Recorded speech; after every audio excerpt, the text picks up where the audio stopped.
The mud was cold against her face. Isaria could taste it on her lips, bitter, mixed with her own blood. How had it come to this? Just months ago, she had walked through golden halls where servants bowed at her feet. Now she lay in filth, listening. To humans laugh at her pain. She had once been a goddess among the stars. Isaria Vallis had commanded entire war fleets with just a whisper. Her voice could start wars or end them. The golden banners of the Thrawn Empire flew wherever she went. People across distant planets spoke her name with fear and respect. She was born for this life. Her family, House Vallis, had ruled for 1,000 years. They taught her to fight, to think, to lead. She learned the art of war and the dance of politics. Her blood was royal blue, marking her as one of the chosen ones. But now she was nothing. The cold mud seeped through her torn clothes, making her shiver. Her body was covered in dark bruises, each one a reminder of her fall from grace. Her uniform, once white and gold, decorated with medals and honors, was gone. In its place, she wore dirty rags that barely covered her skin, her long black hair. Once braided with silver threads that showed her noble birth, now hung in dirty tangles around her face. The proud symbol of House Vallis, a silver star that had once gleamed on her chest, was nothing but a memory now. Everything she had ever been was gone. The worst part wasn't the pain in her body. It was the laughter. Humans surrounded her, pointing and jeering. These were the same creatures she had once dismissed as nothing more than wild animals. They lived on the edges of space, fighting over scraps, while her people ruled the galaxy.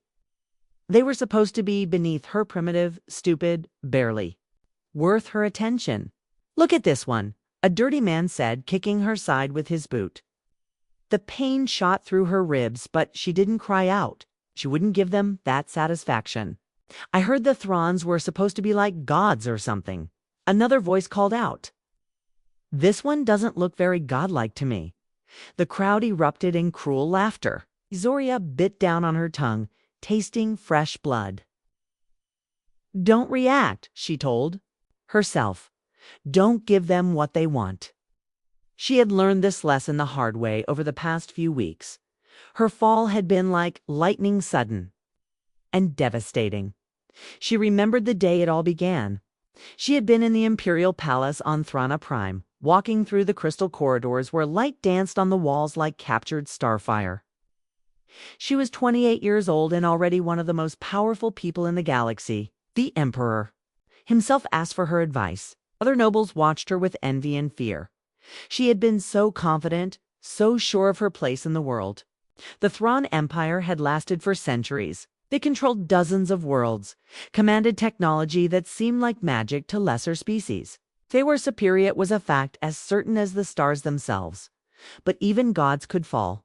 It started with a single mistake. In the deadly game of imperial politics, where friends became enemies overnight, and trust was a luxury few could afford. She had chosen the wrong side. She had trusted the wrong people, believed the wrong promises. The Council of Lords had been divided. Some wanted war with the human colonies. Others pushed for peace and trade. Isaria had chosen to support the peace faction, believing it would bring prosperity to the empire. She was wrong when the war faction won. They needed someone to blame for their earlier losses, someone important enough to matter, but not so powerful that they couldn't be destroyed. Isaria was perfect. The betrayal came from the one person she should have been able to trust, her own brother. Lord Varric Vallis was only 3 years older than her. But those 3 years had filled him with jealousy and ambition. He had always lived in her shadow, watching as she rose higher and higher while he remained forgotten. He had smiled at her, celebrated her victories, all while planning her destruction. When the war faction offered him her position in exchange for her head, he didn't hesitate. "My sister has been secretly working with human spies," he had told the council, his voice steady and convincing.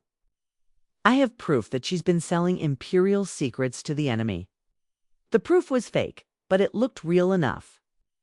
In the world of imperial politics, The truth mattered less than the story people wanted to believe. They wanted someone to blame for their troubles, and Asaria was the perfect target. The trial was a joke. She was given no chance to defend herself, no opportunity to present her own evidence. The verdict was decided before she even entered the courtroom. Asaria Vallis, the chief judge, had declared, his voice echoing through the great hall, "You are found guilty of treason against the Thrawn Empire. Your noble titles are stripped. Your family name is revoked. You are sentenced to exile and slavery." The words hit her like physical blows. In one moment, she went from being one of the most powerful people in the galaxy to being nothing at all. They didn't just exile her, they sold her. Like a piece of property, like an animal. She was put up for auction to the highest bidder. Great Asaria Vallis, daughter of a ruling house, reduced to merchandise, and now here she was, lying in the mud of a lawless human colony, waiting to be sold again. The slave market was a nightmare of sights and sounds and smells. The air was thick with smoke from nearby metal forges and the constant stench of unwashed bodies. Above them, the sky was a sickly red color, with twin suns hanging low on the horizon like angry eyes. Humans filled the auction grounds, laborers, mercenaries, criminals, and worse. Neon signs flickered above dirty metal buildings, advertising weapons, drugs, and other illegal goods. Somewhere in the distance, music played, a chaotic mix of sounds from different planets that hurt her ears. But here, in the slave pit, there was only cruelty. "Get up!" One of the slavers shouted at her, his voice sharp with irritation. He was a fat man with greasy hair and gold teeth. "No one's going to buy a broken alien just lying there." Asaria didn't move at first. Her body ached, and her spirit was crushed. What was the point of getting up? What was the point of anything? But then she remembered who she was, or who she had been. She was Asaria Vallis. She had commanded fleets and conquered worlds. She would not die in this filth. Slowly, painfully, she pushed herself up onto her hands and knees. The weight of dozens of stairs burned into her skin, but she refused to let them see her shake. "It's better," the slaver grunted, satisfied. He turned back to the crowd of potential buyers. "She's strong, this one. Won't find a more obedient Thrawn anywhere in the colonies." The lie tasted bitter in her mouth. She wasn't strong, not anymore. But somehow, someday, she would be again. The bidding began, voices rising over each other in a feeding frenzy of greed and lust.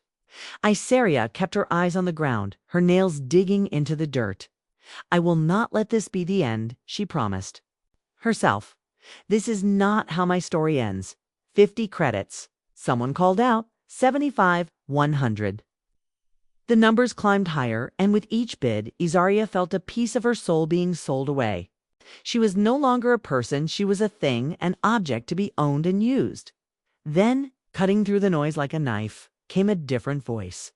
500 credits. The crowd fell silent. Even the slaver hesitated, surprised by the sudden jump in price.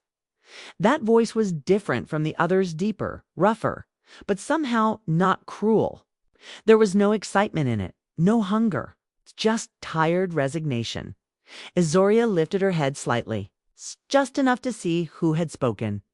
He stood at the edge of the crowd, arms crossed, his stance steady and sure. He was tall for a human, with broad shoulders and a weathered face that spoke of years spent under harsh suns and in dangerous places. His dark brown hair was streaked with gray at the temples, and his piercing blue eyes scanned the scene with quiet calculation. He wasn't dressed like the others. No fancy armor, no flashy jewelry, no gang colors or mercenary insignia. It's just a worn leather jacket over a simple shirt, sturdy pants, and scuffed boots. A pistol hung at his side, but it looked like a tool rather than a weapon meant to intimidate. He looked like a soldier, or at least he had been one once. The slaver chuckled, though there was a nervous edge to his voice. 500 for her? She's worth twice that, friend. The man-crone, she would learn later, tilted his head slightly, his expression unreadable. She's covered in bruises and mud. Looks half-starved. I'd be doing you a favor taking her off your hands. The slaver's eyes narrowed. For a long moment, the two men stared at each other in a silent test of wills. The crowd watched, holding their breath. Finally, with a muttered curse, the slaver spat into the dirt beside him. Fine, take her. The chain around Isaria's wrists was unlocked with a sharp click. Freedom, or something close to it. Corin stepped forward, looking down at her. He didn't gloat or smirk or leer like the others would have. He just sighed, rubbing the back of his neck like he was already regretting his decision. Come on, he muttered. Isaria didn't move. She had no reason to trust him, no reason to believe this wasn't just another form of captivity. For all she knew, he was worse than the slaver. But the slaver was already turning to the next sale, and the crowd had lost interest in her. She was yesterday's entertainment. Corin exhaled sharply. Then, after a brief moment of hesitation, he crouched down and extended his hand toward her. His fingers were rough and calloused, marked by years of hard work. Soldiers' hands. But they were steady, and there was no cruelty in his touch. She stared at his outstretched hand for a long time. In her old life, no one would have dared touch her without permission.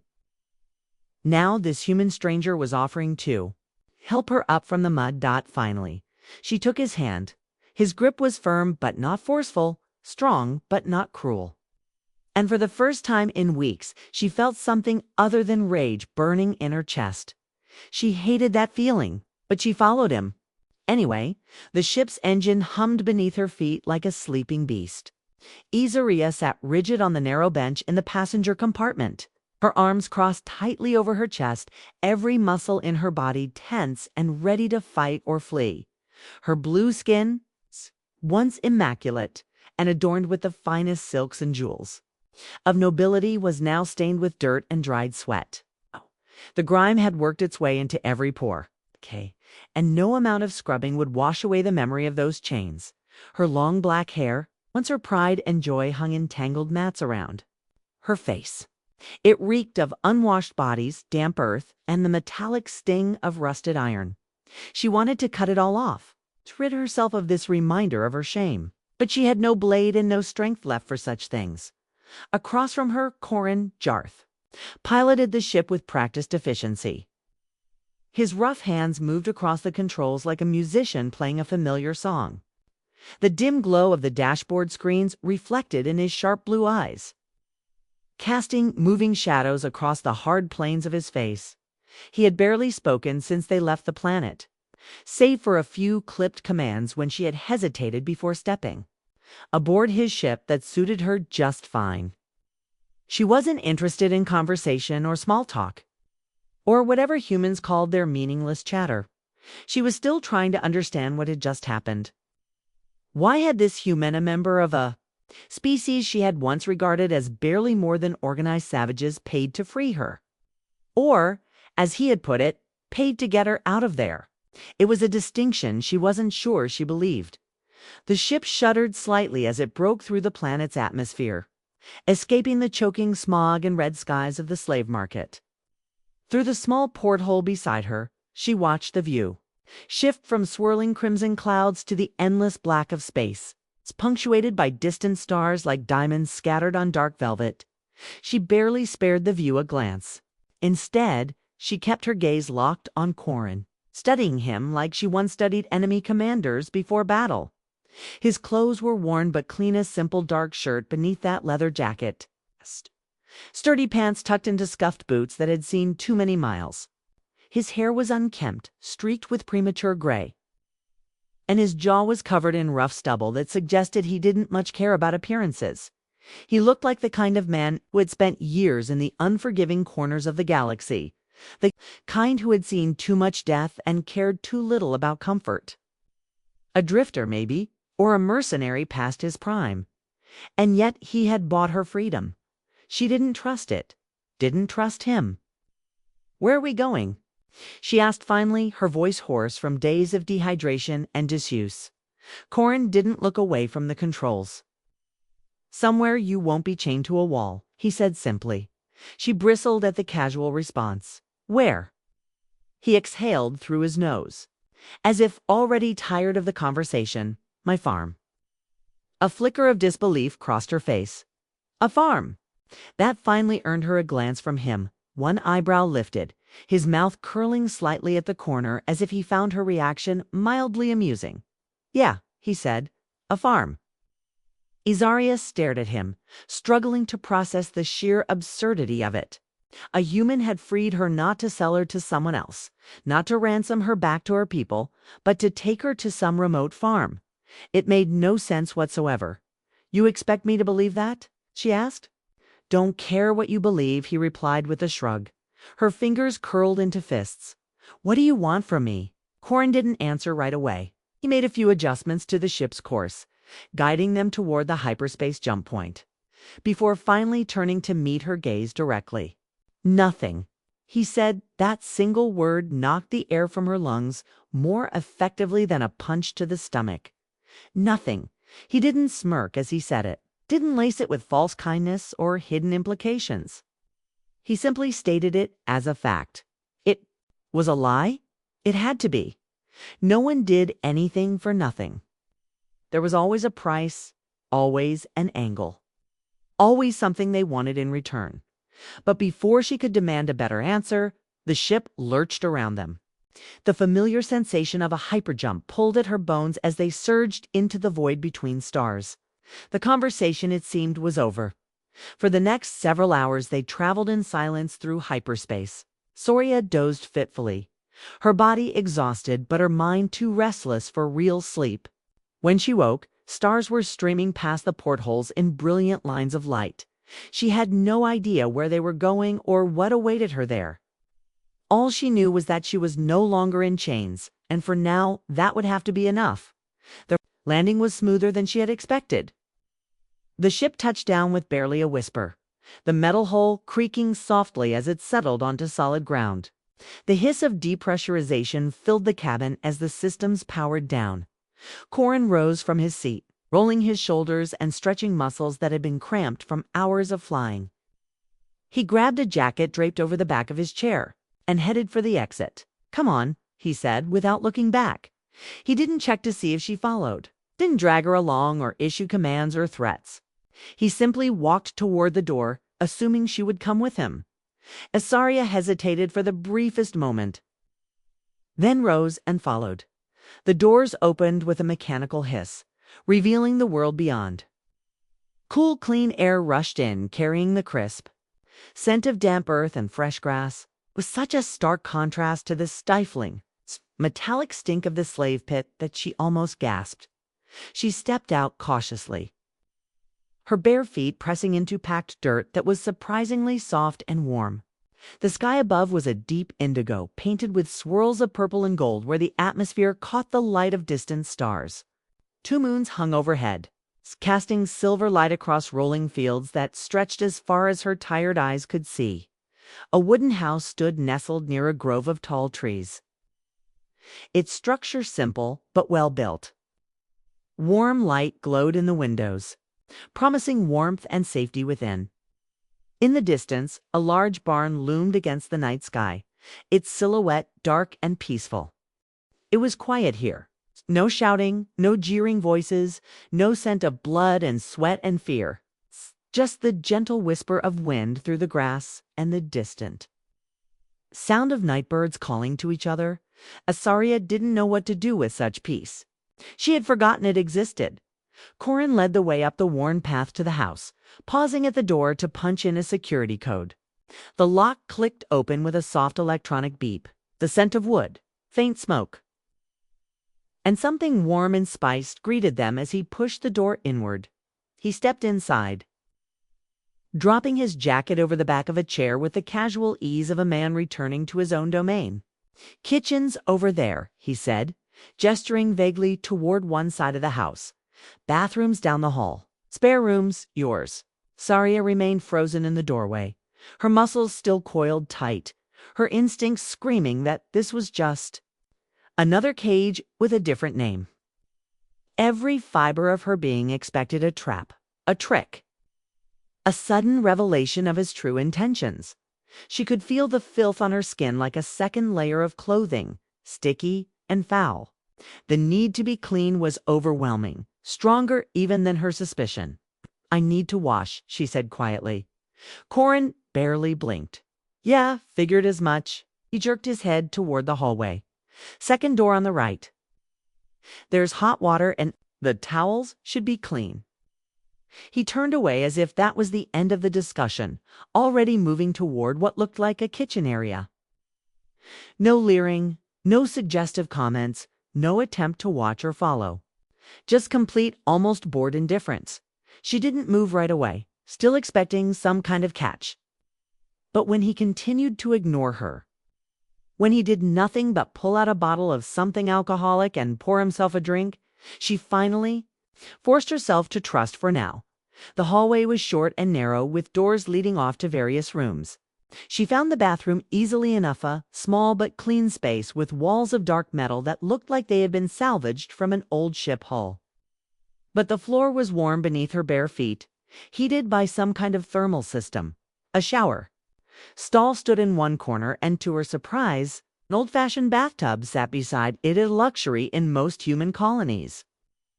Where water was often scarce and expensive, she hesitated for only a moment before stripping away the tattered remains of her clothing. The rags fell to the floor like shed skin, and she kicked them into a corner with disgust. The shower was a revelation. The first touch of warm water on her skin sent a shudder through her entire body that was part relief and part grief. She braced, her hands against the tiled wall, squeezing her eyes shut as weeks of accumulated filth began to wash away. The water ran dark, at first brown and gray with dirt and dried blood and things she didn't want to think about. She scrubbed at her skin with a rough cloth until it burned, desperate to erase not just the grime, but the memory of rough hands and biting chains. Her hair took the longest. The tangles had become so matted and tight that she had to work at them, inch by inch, using her fingers to carefully separate the strands. More than once she considered just cutting it all off, but something stubborn in her refused to let her captivity claim even that small piece of her identity. By the time she emerged, wrapped in a towel that smelled of old soap and faded fabric softener, exhaustion had settled deep into her bones. The hot water had relaxed muscles she hadn't realized were tense. And for the first time in weeks, she felt truly clean. She didn't thank Corin as she stepped into the dimly lit hallway. Gratitude was still too foreign a concept for her to grasp. But she caught a glimpse of him sitting by a stone fireplace, his boots propped up on a low table, that bottle of something strong in one hand. He didn't look at her, didn't acknowledge her presence, just stared into the flames with the 1,000-yard stare of someone who had seen too much and remembered too little. She had no idea what kind of man he truly was, what his motivations might be, or what price she would eventually have to pay for this unexpected kindness. But for now, she was alive. For now, she was clean. For now, she was free of chains. And for now, that was enough. The first thing Asaria noticed when she woke was the sound of wood splitting. It came in steady, rhythmic intervals, the sharp crack of an axe biting into logs, followed by the dull thud of split pieces hitting the ground. The sound cut through the still morning air, interrupting the soft rustling of leaves outside her window. She lay still for a moment, staring at the wooden ceiling above her head. It was such an unfamiliar sight, so different from the crystal domes and metal bulkheads she had known all her life. Here, everything was simple, organic, real. Sunlight filtered through simple curtains, casting warm patterns on the floor. Somewhere outside, birds were singing, not the recorded nature sounds piped through imperial habitats, but actual living creatures greeting the dawn. It was almost peaceful. She hated how much she wanted to trust that feeling. The sound of the axe continued, steady and sure. Whoever was wielding it knew what they were doing. She could tell by the rhythm, the consistent timing between strikes. This wasn't the clumsy hacking of an amateur, but the practiced work of someone who had been splitting wood for years. Corin, she realized. It had to be him. Curiosity finally overcame caution. She rose from the narrow bed, still wearing the clean clothes he had left for her the night before, simple garments that fit well enough, though they were clearly designed for human proportions rather than her taller, more slender frame. The window overlooked a small yard behind the house. And there he was, methodically working his way through a pile of logs. His jacket was gone, leaving him in just that dark shirt, which was already damp with sweat despite the cool morning air. She watched him work, fascinated despite herself. There was something almost meditative about it, the way he set each log precisely on the chopping block.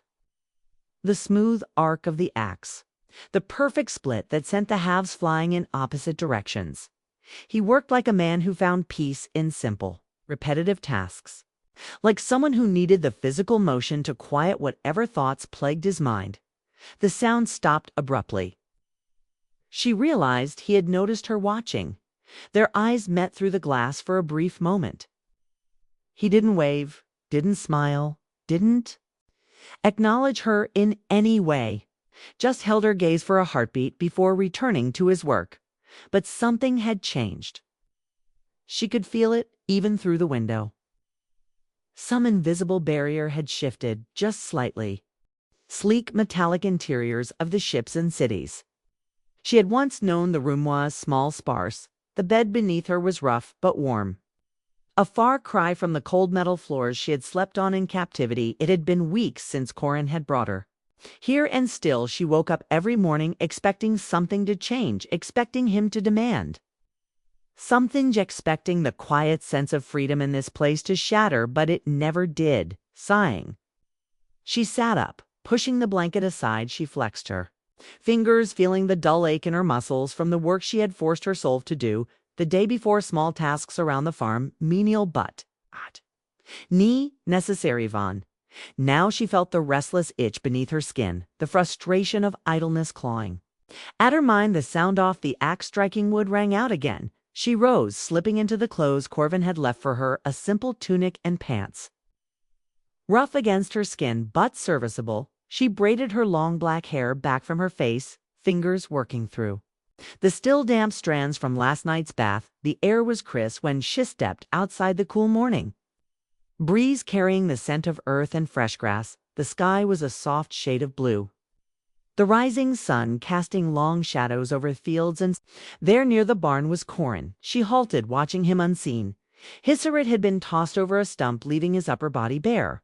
His bronzed skin gleamed with sweat muscles flexing beneath the morning light as he swung the axe in a fluid, practiced motion. He was efficient, his grip steady, his stance as strong. Each strike split the logs cleanly, revealing the pale wood beneath bark. Asaria scowled at herself. Humans are not attractive, she repeated it like a mantra, grounding herself in the belief she had carried her whole life. The Theon Empire Hotaways regarded them as crude, inferior creatures. They were unpolished, infant. And yet her gaze lingered longer than it should have. There was something oddly compelling about the controlled precision of his movements, the quiet strength in the way he carried himself. It's not just brute force, but experience, as Sotter's discipline. It weighs efficiency, she told herself, that was all, and yet she was still watching, frustrated. She exhaled sharply and stepped forward. Cor must have sensed her approach because he didn't flinch. When she spoke, "You're inefficient." He let the axe fall, splitting another log before answering that. "So yes," she said, folding her arms. "Your stance is stable, but you're wasting energy on the downswing. If you adjusted your grip." He turned one brow, raised the corner of his mouth, quirking upward in amusement. "You got experience chopping wood, princess." He ignored the nickname. "I was trained in close combat weaponry. Axes have their application." Corvin exhaled through his nose, half amusement, half disbelief. Has sought the axe aside, crossing his arms. "And you're offering what lessons?" "I'm offering assistance," she corrected. That made him pause. His gaze flickered over her, assessing, as if weighing whether she was serious. She held firm. "If I am to stay here, I refuse to be idle." Another beat of silence. Then with a shrug, he gestured toward the pile of uncut logs. "All right, let's see what you've got." She stepped forward, ignoring the way her muscles tensed in anticipation. The axe was heavier than she expected. Humans relied All right. More on brute strength and precision, but she adjusted her grip. She planted her feet. Calculating. It's the best angle then. In a single fluid motion, she swung the log split cleanly. Corin let out a low whistle. Not bad, she shot him aside a long lens. You sound surprised a little bit, he admitted, grabbing another log and setting it on stump. Think you can keep up a challenge? Something in her stirred an old instinct. Rekindling, she smirked. Try me on. So they worked till the sun climbed higher and the morning air grew warm, but neither of them stopped. Log after log fell beneath their swings, the steady rhythm of the axe striking wood filling silence between them. At first, Corvin had watched her carefully, as if waiting for her to falter, but she didn't. If anything, she adapted quickly, adjusting her movements to make each strike more efficient. By the time they finished, her muscles ached, her tunic clinging to her skin with sweat, but the sensation wasn't unpleasant. It was the ache of exertion off purpose. Kayvon wiped his forehead with the back of his hand and glanced at her. Didn't think Theons did manual labor. She exhaled slowly, rolling the tension from her shoulders. There are many things you don't know. Bathians. Kay smirked. Guess I'll have to keep learning. Something passed between them, then unspoken. Quiet, but undeniably there. She should have looked away, should have broken the moment before it became something she didn't know how to handle. Instead, she held his gaze, and for the first time since arriving, she didn't hate the silence between them. The night was vast and endless, a sea of stars stretching across the sky, brighter than she had ever seen them. Izira had spent their life among the stars, viewing them through reinforced glass on warships tracing their paths from the high towers of Theon citadels. But here, standing on solid ground beneath their glow, they felt different, more real. The air was crisp, carrying the scent of damp earth and the faint metallic temps of old machinery from the barn, the wind whispered through the fields, rustling the tall grass. It was quiet, not the suffocating silence of captivity, but something gentler. Something she wasn't sure she knew how to exist in. She hadn't meant to leave the house. Sleep had eluded her, as it often did. Too much space, too much stillness. It unsettled her. After pacing the small confines of her room, she had stepped outside, seeking something she couldn't name, and that was when she saw him. Kin sat on the porch steps, a half-empty bottle of something strong in his hand, his gaze fixed on Neski. The soft glow of the porch light traced the sharp angles of his face, highlighting the faint shadows beneath his eyes. He looked tired, not just physically, but in a way that went deeper. Something worn into his bones. She hesitated. She should turn back, return to her room, pretend she hadn't seen him. It would be easier that way. Boo something. Captor there, you always sit out here at night? She asked, her voice quieter than she intended. Caven didn't flinch at her presence. He just tipped the bottle slightly in her direction, acknowledging her before taking another slow sip. Most nights his voice was rough, low, carrying the weight of too many sleepless nights. She stepped forward, drawn by something she didn't quite understand. Without asking permission, she lowered herself onto the step beside him. The wood was rough beneath her fingers, still warm from the lingering heat of the day. They sat in silence for a long moment. She wasn't used to silence, not this kind. Anyway, can't sleep? Corin finally asked, his tone casual, but there was something beneath it, an awareness of what her answer would be. Miss K exhaled slowly. It's different here.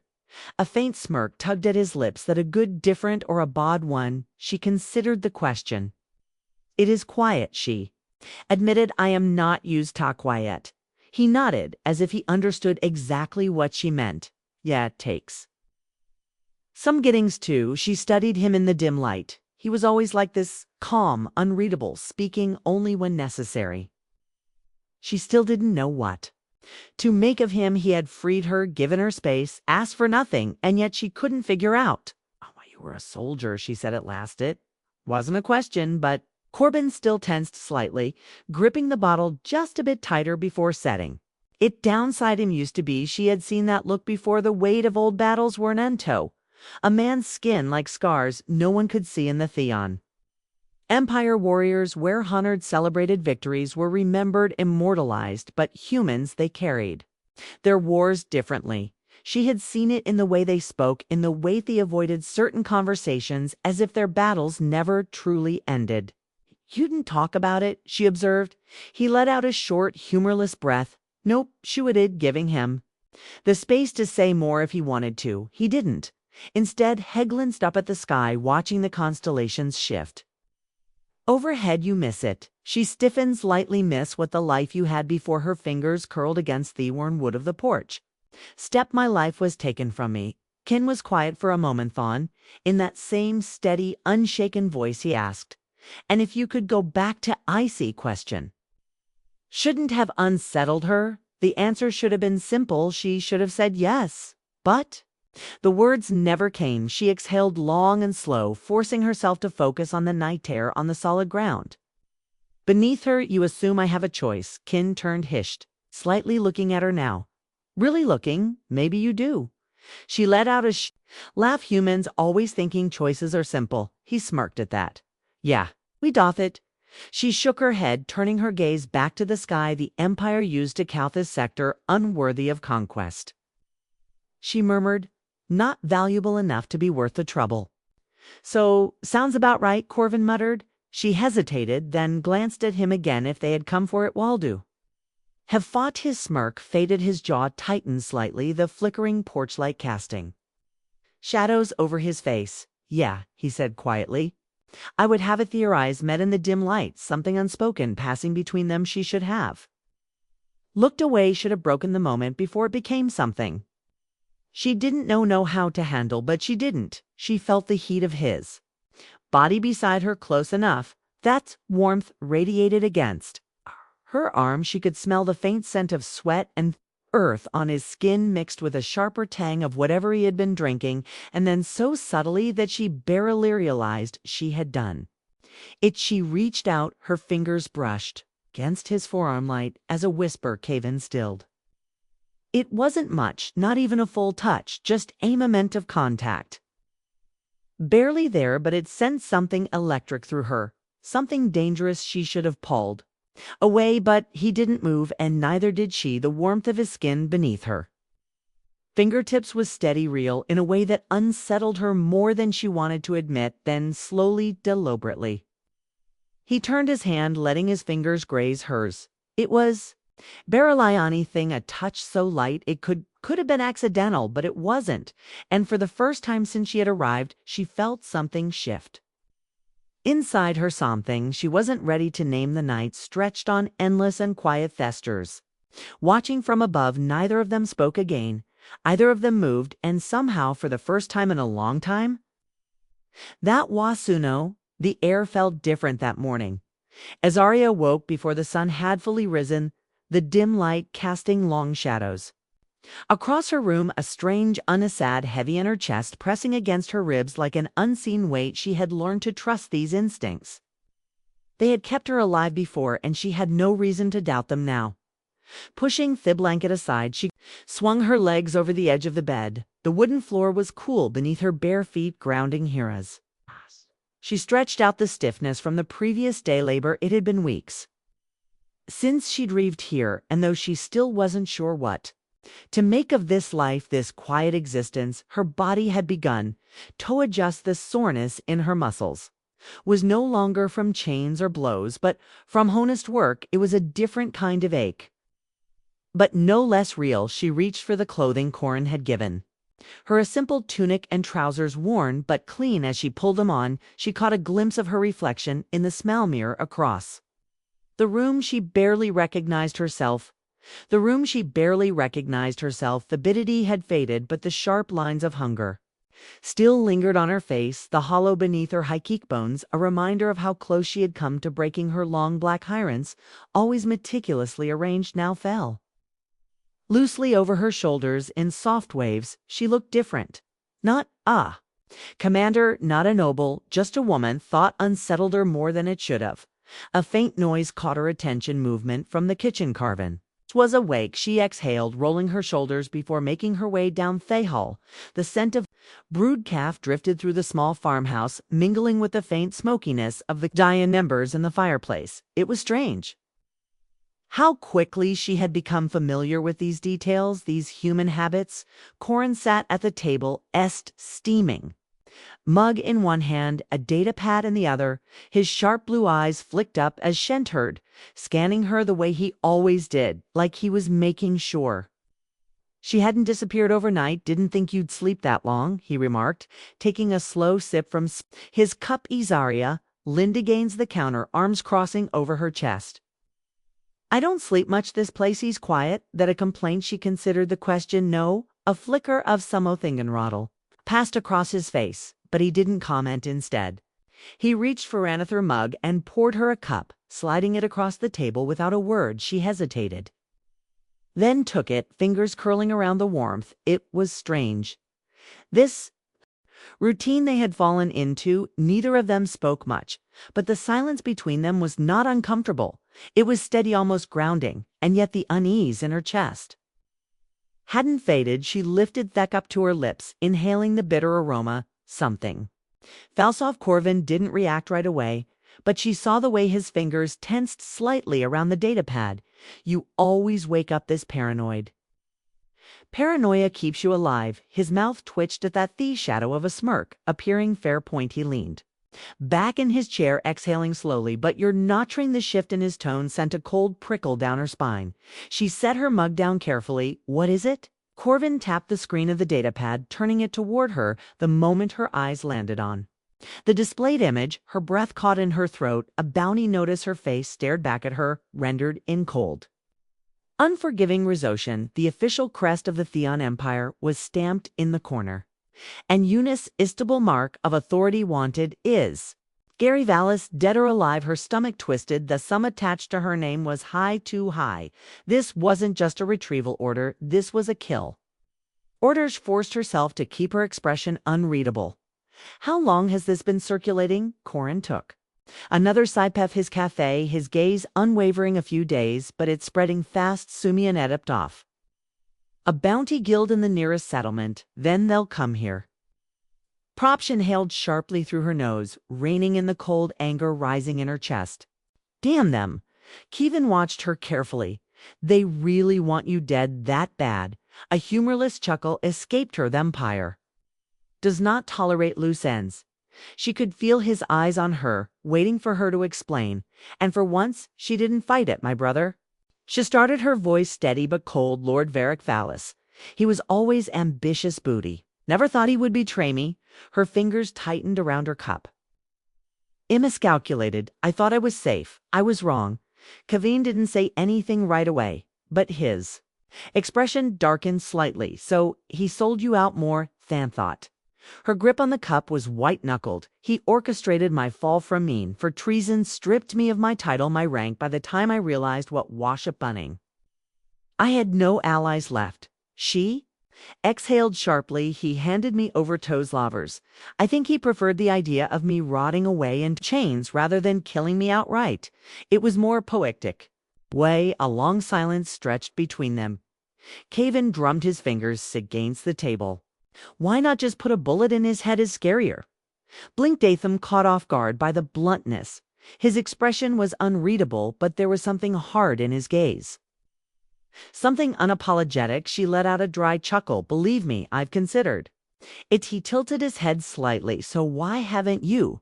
She hesitated because no matter how much she hated Varric, no matter how deeply the betrayal cut, part of her still didn't know if she had the strength to look him in the eyes and pull the trigger. But she wasn't about to admit that. Instead, she straightened. Because first, I need to survive. Kevin nodded as that answer was good enough for him, then, with a casualness that made her stomach twist, leaned back and said, well, guess that makes things simple. She arched an eyebrow. Yeah, he took another sip of his caf. We kill whoever comes looking for you. His tone was so matter-of-fact that it took her a second to process. Just like that, he shrugged. Just like that, something inside her twisted. Something warm and dangerous. She had spent her life surrounded by people who would betray her without hesitation. And here was Corin, this human, offering to fight for her as if it was the most natural thing in the world. She swallowed hard. I can fight. Ichno, She narrowed her eyes. Then, why do you sound like you're planning to take them all on yourself? He smirked, slightly not used to back up. She scoffed. Then it's time. You learned. His smirk widened, but there was something serious beneath it. Something solid. She reached for the blaster on the table, weighing it in her grip. Let them come, Corin chuckled.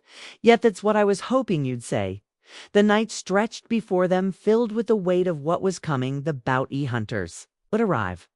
Violence was inevitable, but for the first time in a long time, Scaria wasn't facing it alone.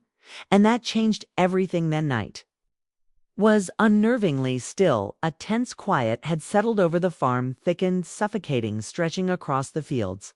Like a coiled predator waiting to strike, the stars overhead flickered, bent wisps of moving clouds casting faint silver light over the land. Even the wind had stilled, as if nature itself held its breath for what was to come. Isaiah crouched behind an overturned crate near the barn, fingers wrapped tightly around the grip of the blaster Corvin had given her. The weapon was crude compared to the sleek precision forged sidearms of the Theon military butte would do across the yard. Corin stood half hidden in the shadows of the Porcus rifle slung over his shoulder, his stance calm but alert.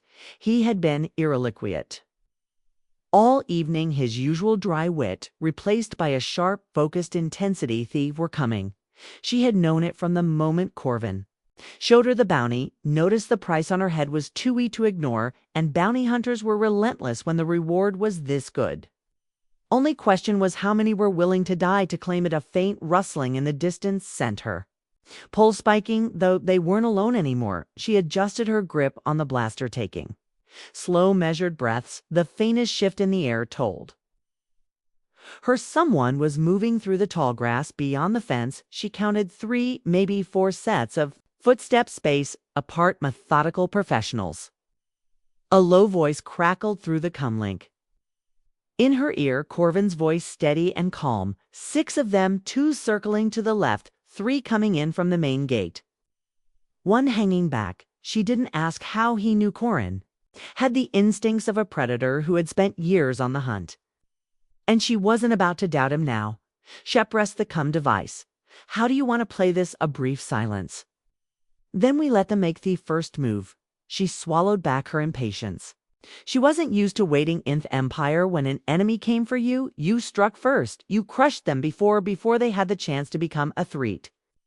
But this wasn't the Empire, and Corvin wasn't a man who acted without purpose. She forced herself to wait. The first shot rang out, slicing through the night like a bolt of lightning. A pulse round hit the wooden post near the barn, sending a spray of splinters into Thear. The sharp crack of gunfire followed a flurry of energy blasts, streaking through the darkness. Kevin moved first, rolling smoothly behind cover and returning fire with a precision that was almost unsettling. His rifle pulsed with each shot, and 2 of the approaching figures went down before they even had the chance to react. Isaria fired next, aiming for the shadow moving near the fence line. Clean hit. The figure staggered, collapsing into the tall grass.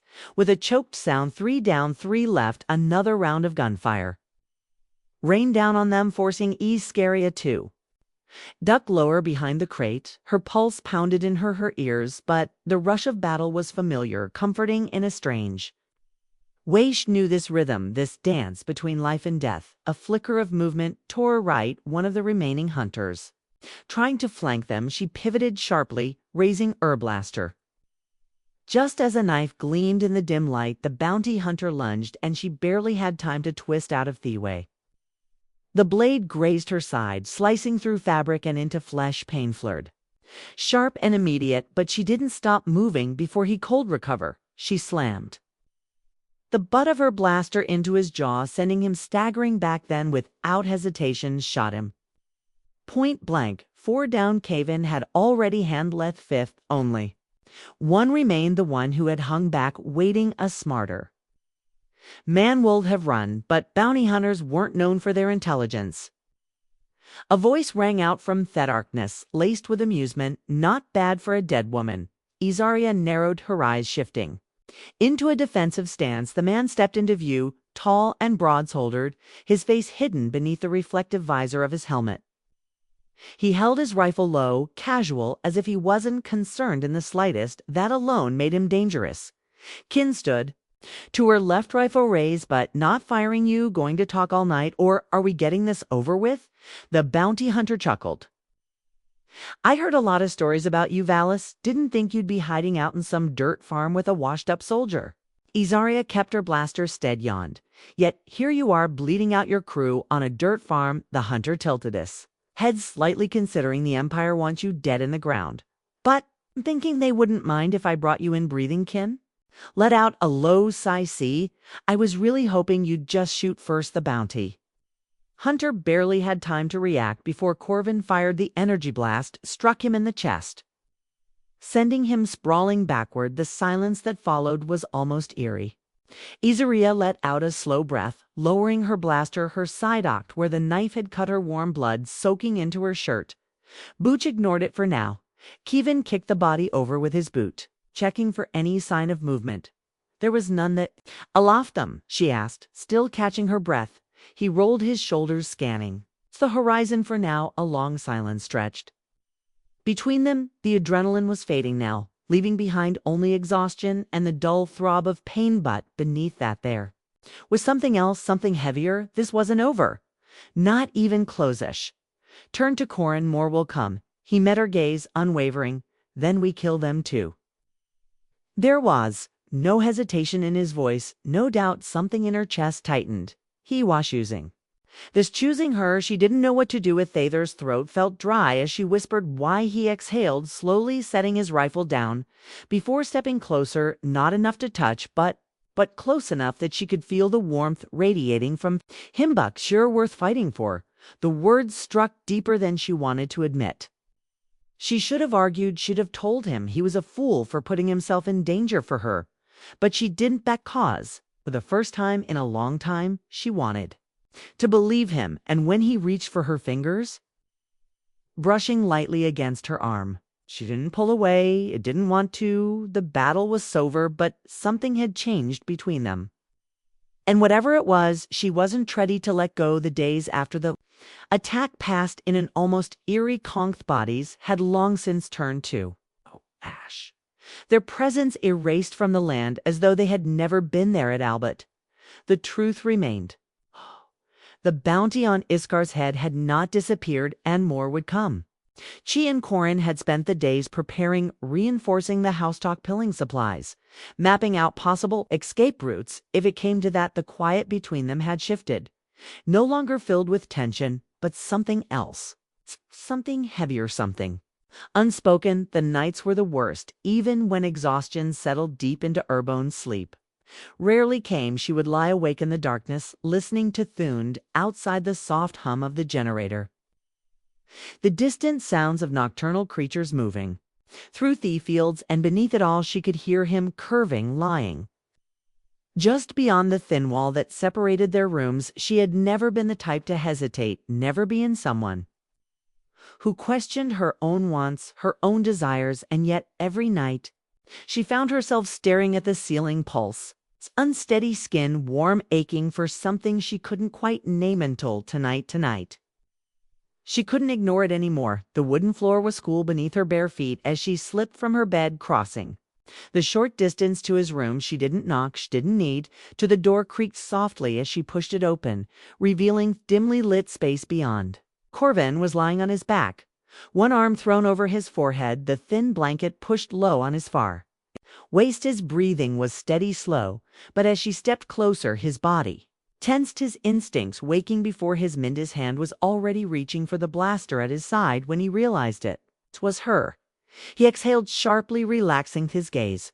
Remained sharp even in the darkness. Couldn't sleep. She didn't answer. Instead, she moved closer, stepping into the faint light cast by the moon outside. Keen watched her, his blue eyes unreadable, but he didn't move away as she climbed under the bed, straddling him in one fluid motion. The weight of her body cased his was new, unexpected, but she saw the way his breath hitched, the way his muscles tensed beneath her hands. Isaria had spent her life in control of negotiations, of battles off herself, but this was something else entirely, and God, she liked it. Gerald her hips just slightly, just enough to feel the heat of him through the thin fabric separating them. Low, unsteady sound rumbled in his chest, and the sheer satisfaction of it sent a shiver down her spine. He murmured, "Voy." Rough warning. She leaned down, bracing her hands against his chest, feeling the slow rise and fall of his breath beneath her palms. "Have you ever done this before?" She exed, her voice softer than she intended. His hands gripped her thighs, firm but not forceful. "Not like this," he admitted. "Not with you." A slow smile curved her lips. She had always thought of human touches different, rougher, more impulsive, lacking the precision and purpose of her own kind. But Carvin was steady, deliberate, his fingers mapping the shape off her, as if memorizing her through touch alone. When he moved, it wasn't hurried. He took his time, running his hands up the curve of her back, tracing the edges of her spine, his calloused fingertips, hitting a slow, simmering heat beneath her skin. She rocked against him again, and this time a sharp "pleased" escaped her lips before she could stop. Corin groaned, his grip tightening. "You're going to kill me, princess." She laughed breathlessly, leaning down until her lips brushed against his ear. "Then die well," and then she kissed him. It wasn't the desperate, everish kiss from before. This one was slower, deeper, laced with something heavier than urgency. His lips were warm, firm, moving against hers with a patience that made her ache all the more. He let her lead, let her take what she wanted. But when he finally moved, rolling them so that she was beneath him, his weight pressing her into the mattress, it sent a shudder of pleasure through her, so sharp it nearly stole her breath. She arched against him, head tipping back, a soft, unbidden moan escaping her lips, and Gaj had never felt like this. Before, she was a warrior, a strategist trained to endure pain, to resist weakness. But this, the way his hands moved over her skin, the way his lips traced along her jaw, the way he knew exactly how to touch her. It was intoxicating. She had thought she would be in control of this. She had been wrong. "Asaria." He murmured her name like a prayer. Against her throat, she tightened her legs round him, pulling him closer. "Den stop." He didn't, and when they finally broke, when pleasure tore through them both like a collapsing star, she held on to him as if he were the only real thing left in the universe. Afterward, neither of them moved for a long moment. Corin rested his forehead against hers, his breath still uneven, his beaties still tangled with hers. When he finally spoke, his voice was rough, almost hesitant. "Change anything?" She exhaled, dragging her fingers through his damp hair. Everything silent stretched between them, but this time it wasn't thievy. It was full of something she wasn't ready to name, but something Shek knew she would never let go of. Caven pulled her against his chest, pressing a slow, lingering kiss to her temple. "Good," he murmured. She smiled against his skin, and for the first time in her life, Azaria Vallis was exactly where she wanted to be.